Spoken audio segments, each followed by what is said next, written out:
அனைவருக்கும் வணக்கம். இப்போ நம்ம பன்னீர் பிரியாணி எப்படி செய்யலாம் அப்படின்னு பார்க்கலாம். நம்ம சிம்பிளாக இந்த மாதிரி செஞ்சோன்னா எல்லோரும் விரும்பி சாப்பிடுவாங்க. பசங்களுக்கெல்லாம் ரொம்ப பிடிக்கும். இந்த பன்னீர் ரொம்ப புரத சத்து, உடம்புக்கும் ரொம்ப நல்லது. புரோட்டீன் சேர்க்குறப்ப நம்ம இது நமக்கு உடம்புக்கு புரோட்டீன் சேர்க்கறதுனால நல்ல சத்து கிடைக்கும். இது எப்படி செய்யலாம் அப்படின்னு பார்க்கலாம் பாருங்கள். ஃபஸ்ட்டு நம்ம பன்னீர் ஏற்கனவே வீட்டிலே தான் நான் ரெடி பண்ணி வச்சுருக்கேன். கொஞ்சமாக தான் கொஞ்சம் யூஸ் பண்ணிவிட்டு கொஞ்சமாக வச்சுருக்கேன். அதை வச்சு நான் பிரியாணி பண்ணுறேன் பாருங்கள். பன்னீர் எப்படி தயார் பண்ணுறது அப்படின்னு நான் வீடியோ போட்டிருக்கேன், அதையும் பார்த்துக்கோங்க.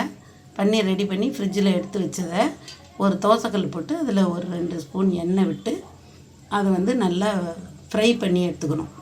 அந்த பன்னீர் பாருங்கள், சின்ன சின்ன க்யூபாக அதை கட் பண்ணிவிட்டு நம்ம எண்ணெயில் அதை எதுவும் போட வேணாம், அப்படியே வெறும்னே அதை ஃப்ரை பண்ணி வச்சுருக்கோம். அது பக்கத்தில் தோசைக்கல்லில் போட்டு வச்சுருக்கோம். இங்கே பாருங்கள், ஒரு குக்கர் அடுப்பில் வச்சுட்டு நம்ம ஒரு 4 ஸ்பூன் நல்ல எண்ணெய் தாராளமாக அதில் ஒரு 2 ஸ்பூன் எண்ணெயும் 2 ஸ்பூன் நெய்யும் விட்டுக்கலாம். அப்போ நல்லா டேஸ்ட்டாக இருக்கும். இல்லை எண்ணெய் மட்டும் வேணாலும் விட்டுக்கலாம்.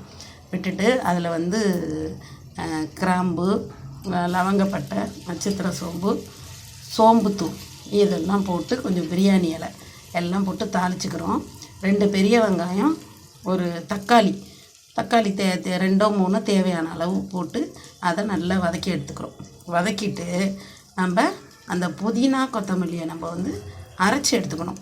புதினா கொத்தமல்லி கொஞ்சம் ஒரு கைப்பிடி அளவு, அதுக்கப்புறம் கொஞ்சம் இஞ்சி பூண்டு, ஒரு பச்சை மிளகாய், அதெல்லாம் போட்டு நம்ம அரைச்சிக்கிறோம். ஏற்கனவே நம்ம இங்கே தக்காளி போட்டோம் இல்லையா, தக்காளி நம்ம ஒன்று குறைச்சிட்டு இதுலேயும் சேர்த்து அரைச்சிக்கலாம். இல்லைன்னா நம்ம வெறும் புதினா, இஞ்சி பூண்டு, ஒரு பச்சை மிளகாய் இதை மட்டும் அரைச்சி, கொத்தமல்லி அதையும் கொஞ்சம் போட்டு அரைச்சி எடுத்துக்கிறோம். எடுத்துகிட்டு அந்த வெங்காயம், தக்காளி, இந்த மசாலா பொருள்லாம் போட்டு, ஏலக்காய்லாம் போட்டு நம்ம தாளிச்சிருக்கோம் இல்லையா, அதில் இந்த கிரேவியும் கொட்டி நல்லா குக்கரில் வதக்கி எடுத்துக்கிறோம். மீடியம் ஃப்ளேமில் வச்சுட்டு வதக்கிக்கிறோம். அதுக்குள்ளே நம்ம பக்கத்தில் நம்ம தோசைக்கல்லில் இந்த பன்னீரை என்ன பண்ணி ஃப்ரை பண்ணி வச்சுருக்கோம். நல்லா ஃப்ரை பண்ணிடணும். அப்போ தான் நல்லா கொஞ்சம் அழுத்தமாக நல்லாயிருக்கும். பிரியாணி சாப்பிடும்போது இடையில கடிப்படும்போது நல்லாயிருக்கும். நம்ம கொஞ்சம் அதிகமாக வேணுனாலும் நம்ம போட்டுக்கலாம். நான் இன்றைக்கி கொஞ்சமாக தான் போட்டிருக்கேன். அதை நல்லா ஃப்ரை பண்ணியாச்சு. இந்த கிரேவியும் போட்டு நல்லா வதக்கணும்.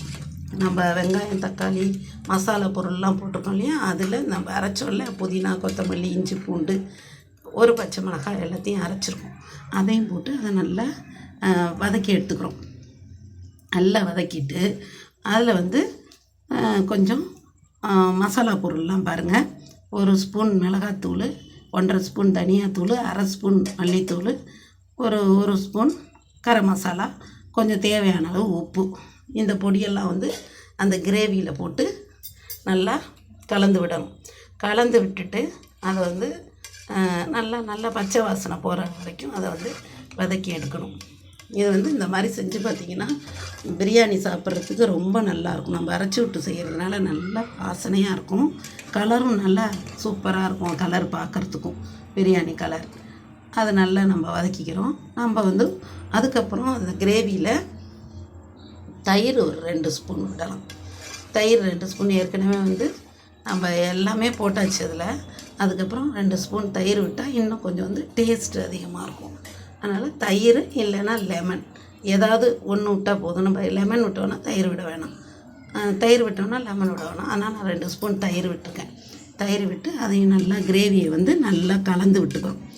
நல்லா கலந்து விட்டுட்டு அதுக்கப்புறம் நம்ம ஏற்கனவே பாசுமதி ரைஸு ஒரு 2 அழாக்கு எடுத்து நான் ஒரு 20 நிமிஷம் நல்லா கழுவிட்டு 20 நிமிஷம் ஊற வச்சுருக்கேன்.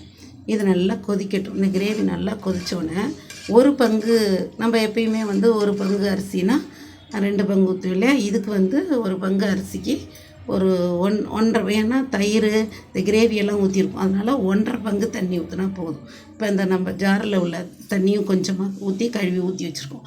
அதனால் நம்ம 2 பங்கு தண்ணி ஊற்ற வேண்டாம், 1.5 பங்கு ஊற்றினாலே கரெக்டாக இருக்கும். இப்போ 2 அழாக்குனா அதுக்கு 1.5 பங்கு தண்ணி, ஒரு அழாக்குக்கு 1.5, அந்த மாதிரி அளந்து நம்ம தண்ணி ஊற்றிக்கிறோம். தண்ணி ஊற்றிட்டு அது நல்லா கொதிக்கட்டும்.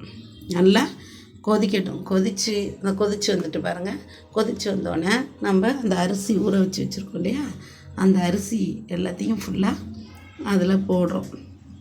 இந்த கொதித்து வரும்போது இந்த பாசுமதி ரைஸு நல்லா ஊற வச்சு போட்டுக்கிறதுனால நல்லா அரிசி வந்து சாதம் உங்களுக்கு மெத்துன்னு இருக்கும், நல்லாயிருக்கும். ஊற வச்சு போட்டால் தான் நல்லாயிருக்கும். அந்த கிரேவியில் நம்ம இந்த அரிசி எல்லாத்தையும் போடுறோம். இந்த மாதிரி பிரியாணி நம்ம ஸ்கூலுக்கு போகும்போது, வேலைக்கு போகும்போதெல்லாம் காலை நேரத்தில் இந்த மாதிரி பிரியாணி செஞ்சு கொடுங்க. பன்னீர் ஏற்கனவே செஞ்சு நம்ம ஃப்ரிட்ஜில் வச்சிட்டோன்னா காய்கறி எதுவுமே தேவையில்லை. இந்த மசாலாலாம் நம்ம வதக்கி விட்டு இந்த பன்னீரை போட்டு நம்ம பிரியாணி செஞ்சோன்னா ரொம்ப நல்லாயிருக்கும். ஊற வச்ச அரிசியை நம்ம வந்து இதில் சேர்த்துட்டு நல்லா கிளறி விட்டுட்டு அதுக்கப்புறம் நம்ம ஃப்ரை பண்ணி வச்சுருக்கோம் இல்லையா, அந்த பன்னீரையும் அதில் போடுறோம். ஃப்ரை பண்ணாமல் போட்டிங்கன்னா அது வந்து உடஞ்சிரும். அதனால் அது வந்து ஃப்ரை பண்ணி வச்சுருக்கிற பன்னீரை எடுத்து அதில் ஃபுல்லாக எடுத்து போட்டுட்டு அதை நல்லா கலந்து விடுறோம். பசங்களும் நல்லா விரும்பி சாப்பிடுவாங்க. பன்னீர் நம்ம அதிகமாக கூட போட்டுக்கலாம், கொஞ்சமாகவும் போட்டுக்கலாம், எவ்வளோ இருக்கோ அதுக்கு நம்ம தேவையான அளவு போட்டுக்கலாம். அவ்வளோதாங்க. கலர் எப்படி இருக்குது பாருங்கள், எப்படி கொதித்து வருது பாருங்கள். ரொம்ப சுவையாக இருக்கும், சூப்பராக இருக்கும். நீங்கள் செஞ்சு பாருங்கள். குக்கர்லையே நம்ம தம்முலையும் இதே மாதிரி செய்யலாம். இப்போ குக்கரில் செய்கிறேன் இப்போனா, தம்மில் செஞ்சாலும் இதே மாதிரி இதே மெத்தடு தான். அதை வந்து நம்ம தம்மில் போடணும். மேலே ஒரு பிளேட் வச்சுட்டு ஒரு கனமான ஒரு பொருளை வச்சு வெயிட் வச்சோன்னா சிம்மில் வச்சுட்டு நம்ம தம்மில் போடலாம். இது நம்ம வந்து குக்கரில் போடுறோம். குக்கர் மூடியை வச்சு மூடிட்டு ஆவி வருதான்னு பார்த்துட்டு நம்ம வந்து விசிலை போட்டுடுறோம். ஆவி வந்தோடனே விசிலை போடுறோம். விசிலை போட்டுட்டு அதை வந்து சிம்மில் விசிலை போட்டோடனே விசில் விட வேண்டாம். அப்படியே ஆவி வந்தோடனே நம்ம விசிலை மேலே போட்டு சிம்மில் ஒரு 15 நிமிஷம் 10 நிமிஷம் வச்சோன்னா கொஞ்சம் வரையாக இருக்கும். 15 நிமிஷம் வச்சா கரெக்டாக வெந்திருக்கும். 15 நிமிஷம் அதை சிம்மில் வச்சிடணும். ஆவி வந்துட்டு பாருங்கள், நம்ம விசிலை போடுறோம். விசிலை போட்டுட்டு அதை சிம்மில் வச்சுட்டு ஒரு 15 நிமிஷம் கழித்து நம்ம விசிலை எடுக்கிறோம். விசிலை எடுத்துட்டு எப்படி இருக்குது பாருங்கள் பிரியாணி.